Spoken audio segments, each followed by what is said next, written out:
కొన్ని సంవత్సరాలుగా కొంపల్లిలోని అన్ని ఉమెన్స్ హాస్పిటల్స్ విజయవంతంగా ముందుకెళ్తోంది. ఎంతో అనుభవం ఉన్న వైద్యులతో ప్రపంచ స్థాయి ప్రమాణాలు కలిగిన టెస్ట్ ట్యూబ్ బేబీ చికిత్సలు అవని ఫర్టిలిటీలో అందిస్తున్నారు. జర్మనీలో విద్యాభ్యాసం అందించిన డాక్టర్ హేమారెడ్డి ఆధ్వర్యంలో ఆసుపత్రి నిర్వహిస్తున్నారు. One stop solution for women అనే కాన్సెప్ట్ తో ముందుకెళ్తున్నట్లు డాక్టర్ హేమారెడ్డి చెబుతున్నారు. సంతాన సాఫల్యం కోసం ప్రయత్నించేవారు తమని సంప్రదించాలని, హై రిస్క్ కేసులను కూడా తాము తీసుకుంటామని హేమారెడ్డి తెలిపారు.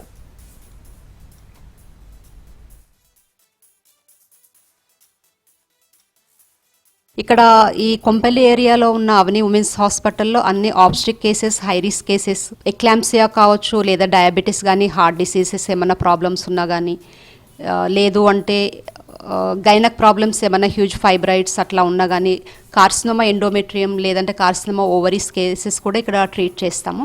దాంతోపాటు ఐవీఎఫ్ కేసులు ఈ మధ్యలో చాలా కామన్గా వస్తున్నాయి.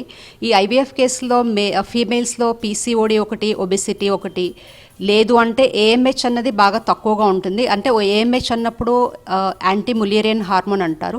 వీళ్ళలో ఓవేరియన్ రిజర్వ్ అన్నది చాలా తక్కువగా ఉంటుంది. వాళ్ళు ఆల్రెడీ ట్రీట్మెంట్ తీసుకున్న తర్వాత ఒక 7-8 ఇయర్స్ తర్వాత వచ్చినప్పటికీ అప్పటికి బాగా ఈ ఏఎంహెచ్ తగ్గిపోయిన తర్వాత వాళ్ళు వచ్చినప్పుడు ఈ ప్రతి పేషెంట్కి పర్సనలైజ్డ్గా ఇండివిజువల్ ట్రీట్మెంట్ స్టార్ట్ చేసుకుంటూ ట్రీట్మెంట్ ఇన్ఫర్టిలిటీకి ఇస్తున్నాము.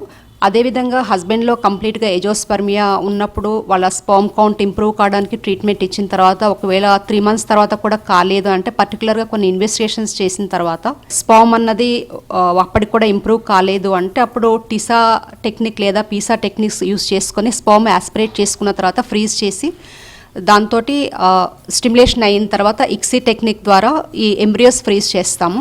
ఐవీఎఫ్ పేషెంట్ వచ్చిన తర్వాత ఒకసారి మేల్స్ అండ్ ఫీమేల్ ఇద్దరికి థరోగా ఇన్వెస్టిగేషన్స్ చేసిన తర్వాత వాళ్ళు దాంట్లో ఏం ప్రాబ్లం ఉంది, హార్మోన్స్ ఏమైనా ఇంబ్యాలెన్స్ ఉన్నాయా లేదా పీసీఓడి ఉందా, ఏజ్ ఫ్యాక్టర్ అన్నది ముఖ్యమైనది.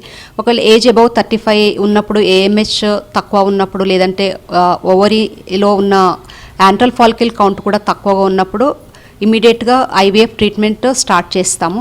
లేదు ఏజ్ ఫ్యాక్టర్ అన్నది 25 to 30 లోపలే ఉంది, ఏఎంహెచ్ కూడా బాగానే ఉంది అనుకున్నప్పుడు first will drive for the IUI treatment ఇస్తాము.